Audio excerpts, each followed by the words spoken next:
So, hi, welcome to another Unknown Regions podcast. I'm Jeremiah Hamilton. Oh, we're doing Star Wars now? Yeah. Oh, I was like in Game of Thrones thought process. All right. We already did Game of Thrones. My name's Eli.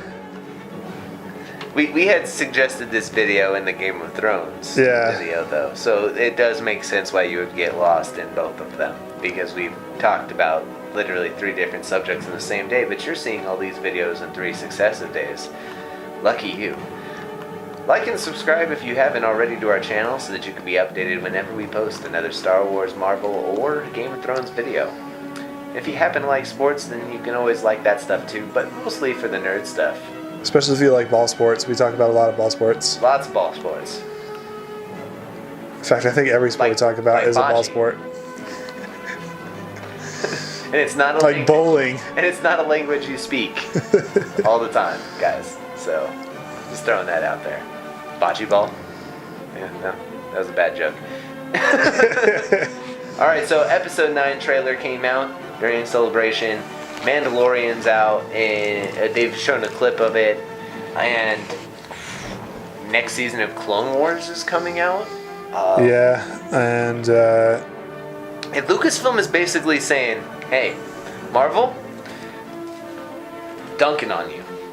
Okay, we're gonna up the ante because we saw that in-game movie and we're like, we got some work to do. So. In-game, because they beat all of Force Awakens awards practically, or the records for box office records. And so now JJ's gonna have to step it up and pull his best Michael Jordan impression, drain the shot last second over the Jazz. Pretty easy it's pretty easy to dunk on the Jazz. So.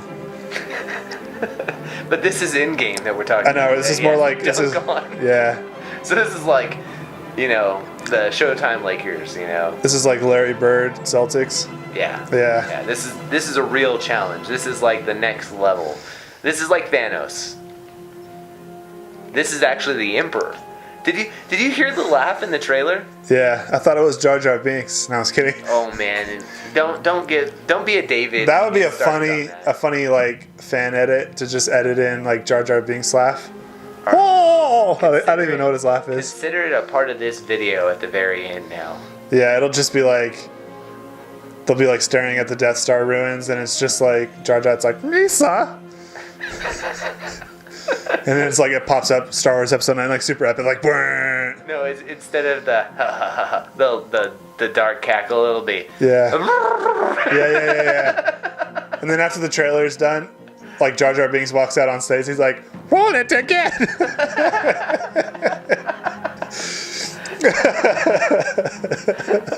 Well, Jar Jar will probably get to come back in the Clone Wars though. Well, technically speaking, who knows if Jar Jar theory's right? It could be him controlling the Emperor. They already talked where Jar Jar is in the new canon. He got chopped in half in The Last Jedi. No, he didn't. Yeah, because Jar Jar's Snoke. Oh, that's what everybody. Yeah, because of the fan theories. Yeah. No, but Jar Jar in the books, the Aftermath books, they actually talk about what happens to Jar Jar in the 3rd Aftermath book. They go back to Gunga City. And they basically give a subplot that he's a clown now. A clown? Yeah, he's a clown. Because everybody thinks he's such a moron for it. Okay. Because he elected the Chancellor into the Emperor, and then the Emperor basically pissed on everybody, or made everybody pissed off at him, and so now, ipso facto, he is a clown there in Gunga. So, that's what happened to Jar Jar Binks, guys. If you didn't already know that, go check out Aftermath, the 3rd book. I think that's called Empire's End, and it's really good actually. Audible gives out a free book every month. Go check them out just by signing up for it. And then Did you just plug Audible? We're not even getting sponsored for that. I don't care. I use Audible all the time. Yeah. I don't blame them. And I'm going to be going over another Star Wars book soon. It's nice. the Master and Apprentice series. That's why I'm bringing this up right now, because this one I'm excited for. It's an Obi-Wan Qui-Gon book written by the same girl who did Lost Stars. A book that I very recommended on this channel to everybody. Master and Apprentice a Star Wars story, I'm really excited about this. Like, That'd be cool. I read the old Master and Apprentice novels back when they first came out with Episode 1, and I really like that series a lot. So this is kind of cool that Claudia Gray is writing it too. And she's one of my favorite Star Wars writers in the new canon. Besides, of course, the Thrawn writer, you know, because how can you not read a Thrawn book? And by the way, that book's coming out too. So that's what I'm saying, Audible. Guys, it helps you consolidate some of that time. Even if I don't get paid by them.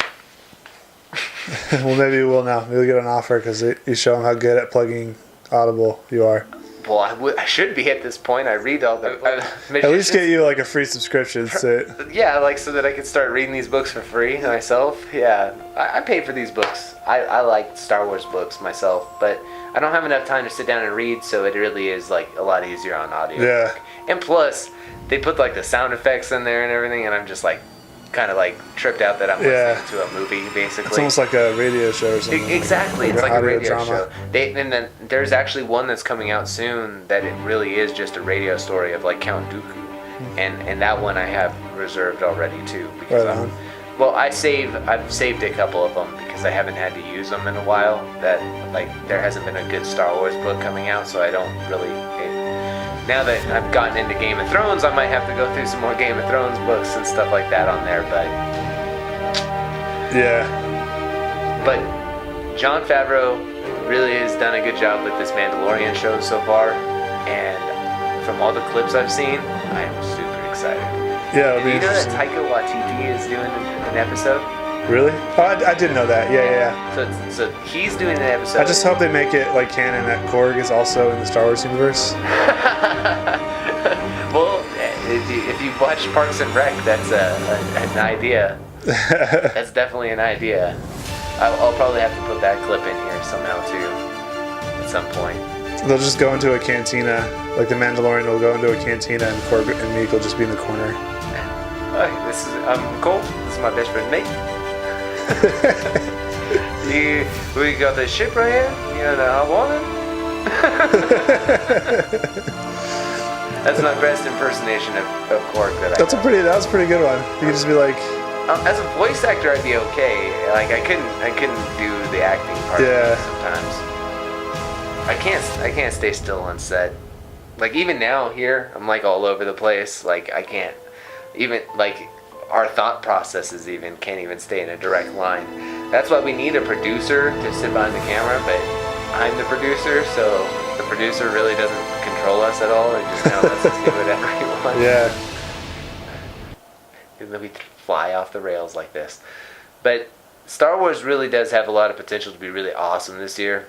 Yeah. The Episode 9 to the Clone Wars, I'm really excited about that, as well as The Mandalorian. Yeah, never really watched Clone Wars, but I went to a concert on like May 4th, and the band, because it was Star Wars Day, the band was like projecting like random footage from like all different Star Wars stuff, and they kept showing Clone Wars stuff, and I was like, it looks really, like the animation's like cool. It is. And seems interesting. You gotta get past like the first couple episodes because it's just like any show. Like, You gotta get the pacing and the feel of the show first, and then as soon as you get that feel, I might binge it like before they release this new. Well, you better soon because the Netflix is supposed to take it off soon. Of the old series? Yeah. The old episodes? All the episodes. Is the new Clone Wars going on Disney Plus? Uh-huh. Oh. That's what I'm saying. Like, you better get all the old stuff done. I thought Netflix did one of the seasons. Too. No, Netflix released one of the seasons, but the season was done for Cartoon Network. But then when Disney bought them out, they released it as the Lost Files. That's fine. There's a lot going on. Like, there's a lot of shows on Disney Plus I'll probably want to watch. And then there's like the new Apple streaming service where a lot of those shows seem really interesting and cool. So it's just there's going to be like too many TV shows. Like Amazon's even going to have Lord of the Rings coming out. Oh, yeah. So that'll be cool. This is going to be the... TV's going to be like better than movies. It already kind of is almost. If you haven't watched any of our other videos, go do it now. Because honestly, we will be covering all of this stuff. There's so much good content coming out. We're going to be talking about it from beginning to end, in between, all the above. Yeah. And when we take time off, it's usually only because we're so overloaded with content, we don't know what to do with ourselves. And you won't know what to do with yourself either, so you'll not want to be watching our content during that time. That's all I got to say about that, right? So what do you think about the episode 9 trailer? I'm pumped, actually, because seeing the Death Star remains and... Yeah, specifically, like, if you push that aside, the Death Star and Emperor Palpatine, like, if I don't you... know, that first opening sequence with Rey and Kylo's ship coming after her, that kind of looks interesting, too, because I kind of want to see how that whole sequence plays out, because they're not going to kill Rey right now. I'm excited just to see Poe and Finn doing stuff together. Yeah. Like, finally, they're back to, like, being buddies again and doing stuff. I feel like they're going to still be on separate tracks in this movie.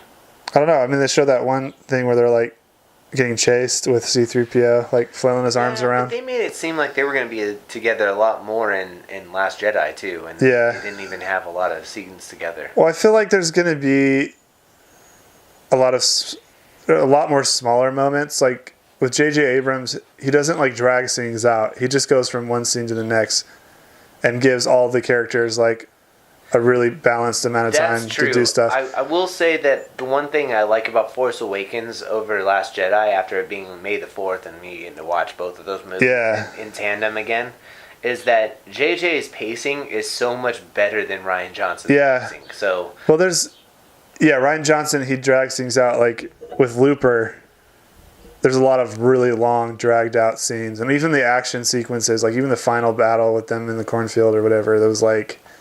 It was long, and he likes long, drawn out. He's like old school sci-fi of just like kind of like meditative, long sequences. So yeah, the pacing was worse than the writing. Like, people talk about the writing being the worst part of that movie. It had a lot of really good writing. No, because there were some good scenes in there that from the dialogue between them. I didn't find an issue with dialogue, and that I think that my biggest problem with it, and I think most people's problems with it, is that they couldn't put their finger on exactly what they didn't like about that movie. Yeah, and so they sounded kind of like they were just not liking it for dumb reasons. It was like... So fans, especially that one demographic of Star Wars fans that thinks that everybody is just like this hater now for Star Wars, they all kind of jumped on everybody who didn't know what to say after they saw the movie. And everybody's like, oh, you're probably just awestruck by the movie. No. I've been awestruck by movies before. Endgame had me awestruck. Episode 1 when it first came out. Yeah, Interstellar was probably the one for me. That was the biggest movie that like really dropped my jaw. Yeah, I can see why you'd say that one, because that's kind of a crazy trip out. Yeah. And another funny is Christopher Nolan, but the Prestige. Yeah, most Christopher Nolan movies are like... That had me on my head. Yeah, you're like attached to the screen, those movies, man. And so, but I can see JJ kind of using pacing to his advantage in this last one. There's a lot of stuff to cover, and it's the wrap-up of a story just the same as Star Wars, as Endgame was. That's the thing that's like a little disappointing. Like, I felt like the middle chapter like squandered character development. Yeah, because it's not... Well, but it's not... They didn't want it to be like Empire, and I got that. And so they were trying to make it different, but they ruined a perfectly good moment, like you said. And... It's like... It started out really strong, too. And it ended kind of strong. But the middle part was just like... Like, Canto Bight really made it fall flat, too. Yeah. And they could have pulled that off by just making it quicker. Yeah. So they just go in, they gamble, and it's kind of a cool, like, Casino Royale scene, and then they bounce as soon as they get what they need. But instead it got drawn out. Yeah, it was weird. It was like it got drawn out. Well, it's like... They could have saved that scene where they made it where it was a pod racing track. I would have fixed that fucking... No, it wouldn't have, because it still would have screwed up the pace. I would have liked it. I would have just... Like, they didn't even need to show pod racing. Just, like, in the background, it's just... There's pod racing in the background. That's all they show. That's what I said after the movie came out, too, was that I thought that should have been pod racing. Yeah. But if from a standpoint of, like, all right, could they have made a better version of the story? Yes, but what they were trying to do, and I get it, he was trying to build the anticipation, like, oh, they're running out of fuel, they keep getting stuck, oh crap, what are we going to do? What's going to happen? Is Rey going to come save them? They're trying to build that kind of anticipation, but the problem is that because it was such goofy stuff that was going on in Canto Bight, and even with Luke and Rey, it still wasn't completed to the point where it was like getting the tonally they were on different well, that's tracks. the dumb part. Like they were like, he was like, I didn't want it to just be Empire again, but it literally was, because it was just like, this is where, I mean, it was literally like it just switched back and forth between Rey training and then like what was going on with the conflict between the Resistance and the Empire. But it was like, that was Empire as well. It was just Luke training with Yoda, switching between like what Rey training with Luke. Yeah. And what Han Solo and them are doing. Yeah. And now and then they go to Lando, and that's basically like Canto Bight. But then they put the AT-AT moment at the end of the movie. So yeah, I liked. People didn't like. I liked the whole part where they were like blasting Luke or whatever, and then he did like the cool like freaking kung fu thing, and then I just liked. I liked what they did with Kylo Ren's character in that movie. Yeah. And all right, for as much stuff as I said negatively about that movie, after rewatching it, I don't have near as much issues. So I'm hoping that when I go to see this movie, that it keeps that kind of feeling going forward. That I enjoy Star Wars, and that the movies are indeed what they are, fantasy world. That someone has created this awesome, group of characters that they're evolving and ever changing in their story. And I just want to see a conclusion to this story that ends well and gives us justice. Yeah. I think everybody's on the same page with that. I don't think there's a fan out there that can say otherwise. Yeah, and I don't even care if it replicates Jedi. Or, yeah. Because it's like if you want something new, watch something new. Like, watch something that's original. Well, that's not a franchise. If you're going to make it something new, make it so new and so ever-changing that it completely changes the landscape. Yeah. And this will be good to kind of get a satisfying ending to the Skywalker saga. Well, and the best way to end this story, if you ask me, and this is just my opinion, and I want to hear your opinions below in the comments, but for an ending for this movie, I think that what they should do is just wipe out the Jedi and the Darksiders and the Force users altogether. That it's just no more of them. And so that now in the future of the Star Wars universe, it's literally dealing with no one that knows the Force. And then they can go back with the Game of Thrones creators, or Game of Thrones producers, go back in the past and tell the story of the Jedi at the same time. So now you have two different parallels. I feel like... And you can tell two different types of stories in a universe where there's no MacGuffins in the future, and then the MacGuffins are gone from there because they're in the past. Yeah. So see, now you have these two parallels where it's not like having a Luke or a Rey is literally the MacGuffin for the whole movie. Yeah. And I use MacGuffin like... It'll be good. It'll be good because I feel like 7, 8, 9... are just like 1, 2, and 3. They were kind of like false starts that were satisfying enough on their own, but they led to like a golden age of like really awesome video games, books, and spin-off series. And that's what's going to happen after 9. Books, and so far, have been really good. Yeah. So I can only. So that's already started, but I feel like I'm talking specifically about the TV shows and the movies. They can almost because they're going to be able to do a whole series of 12 or 9 even before Phantom Menace. Because or just do original stuff. Because I hope they're still sticking to their plan of going with like the Outer Rim stories and stuff. Well, that should be the future. And they need to start doing what they were originally going to do with the Star Wars stories, where they were going to make them genre films that take place in the Star Wars universe. They backed out of it on both Solo and Rogue One. No, they didn't. They did exactly what they did on both of them. But they didn't commit hard enough. Rogue One was supposed to be like a strict... Movie. It was supposed to be like a heist movie. No, it's supposed to be a war movie. Well, that's what it is, but it was originally supposed to be a heist movie. From the very beginning, it was supposed to be the Saving Private Ryan of the Star Wars galaxy. That was literally the first pitch of that movie. I should look it up. The original cut was supposed to be a heist movie. It was supposed to be like a bank heist movie. Well, no, the original cut of the movie, but when they first designed the movie, yeah, they realized that what the director Gareth Edwards had kind of gone too far out of scripts. That's why they had all those reshoots, because the original subplot from the guy who created Rogue One said that this was supposed to be like Saving Private Ryan, so they wanted it more guns blazing, them actually fighting a war, and they had to do a lot of and then Solo was supposed to be like a Western. It's a space Western. And they should have just not tried to attempt to make it into a franchise. Like, they were trying to make sequels out of it. It should have just been a one-off. It's a story. They didn't need Maul in there at the end. Personally, I felt like any crime syndicate, or like if they would have had Boba Fett show up, would have probably been better than Maul. Because if Boba Fett shows up and it's like him killing Kira, that would have been a better ending. Yeah, or just like, instead of just it being an origin story, which we've done like a billion times in a billion movies, just make it closer to, like, I don't know, like end it where he like sits down at the cantina or something cool like that. I don't know.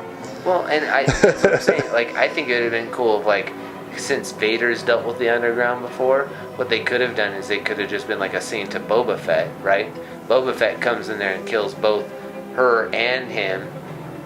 Both of them. Or just like... And then lets Han go, because Han's not really his problem. He's only dealing with the crime syndicate bosses at that time, and he's killing them for Vader. And so literally they could have had the sequence of Maul, but it would have been a Vader literally talking to Boba Fett and saying, alright, are you completed with your mission? I got another one for you. And then he's going to come back there, and then that could even lead to the theory of Aunt Beru and Uncle Owen being killed by Boba Fett as well. So, like, they could have tied in a lot more stuff to the universe by using Boba Fett instead of Maul, and they tried to force feed Maul into it because he's currently popular on Rebels. Yeah, they just were like, oh man, everybody that knows that all the extra stuff that happened to Darth Maul, that are like the fringe fans that watch shows and read books, like they wanted to like replicate that for the mass audience that only goes to see the movies, and it just like everybody was just like, what? But the fan service in the books is so much better than the shows. Yeah, it's good fan service. It's not. Everyone uses fan service like it's a bad thing. It's like it's not. No. It's fine. Yeah, and as long as it's not like stupid. As long as it's not force fed into there. That's the key. Is that it's put in tastefully, like just right at the right moment. Yeah. Like it. That's the reason like why Endgame. Lucas, like everything in Endgame. George Lucas in the Clone Wars series, he had a chance to bring in Revan to the storyline from the Knights of the Old Republic, but he didn't like the way that it was shot. He didn't like the way that it was coming out, so he left that one out, and they used Bane instead, Darth Bane, and that was a better character development for him because they didn't really talk about him, but they put him into the story because he's more recent to the storyline too. So what I could see is the story of Darth Bane in the past as a future movie series, and I could also see the future movie series. It'd be cool. It'd be cool to see Knights of the Old Republic. See a spin-off film where it's like strictly about just a villain. Well, that's what I'm saying. Revan would be like the coolest one to start off. Yeah, or anybody like that. It's such a twist, you know. It's not Anakin. It's a different type of Jedi that's gone dark, and for different reasons. And then the redemption path is completely different. So, like, that would be really cool to see that one, and then even to go, because they now you've had like this half and half storyline with Revan. Now you can go completely dark with Bane.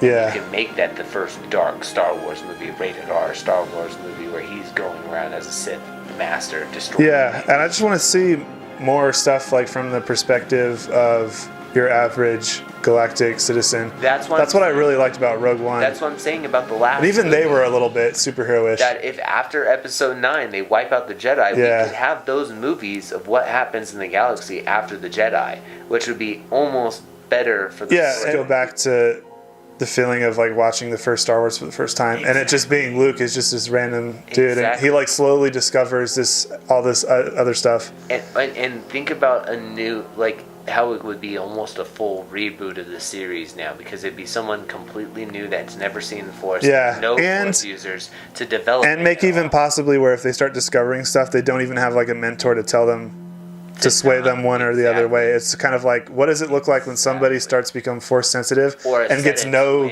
direction? Have no clue about what they're capable of doing, and them just all of a sudden obtaining this power, and one of them choosing the good and the bad, and then it's like the whole reboot of the Force all over again. But that would be an awesome startup again. But I want them to skip that for a while and really focus in on like what's going on with Coruscant, what's going on with these other planets, that we haven't seen in a long time. Yeah, we haven't. Yeah, that would be cool to. Just because that's something that's totally missing from it, and that was one of the coolest parts of the prequels, was just seeing like a large civilization. Yeah. Like just in the background even. Yeah, well, and I'm surprised they didn't bring it into Last Jedi, Force Awakens. It was supposed to be. They had a bunch of stuff cut from the Force Awakens where it was like that shot when they launched the lasers. Yeah. And it's like that group of people on that one planet. Yeah. The one character that kind of comes center stage and looks up all concerned. Yeah. She actually had like a scene where she was sent by Leia to go like talk to them about securing funding. She's in or something. Bloodline. Yeah. And so we would have seen like a scene where she goes and talks to the new Senate. That should have been in there. I don't know why they cut that. It must have just been terrible or something.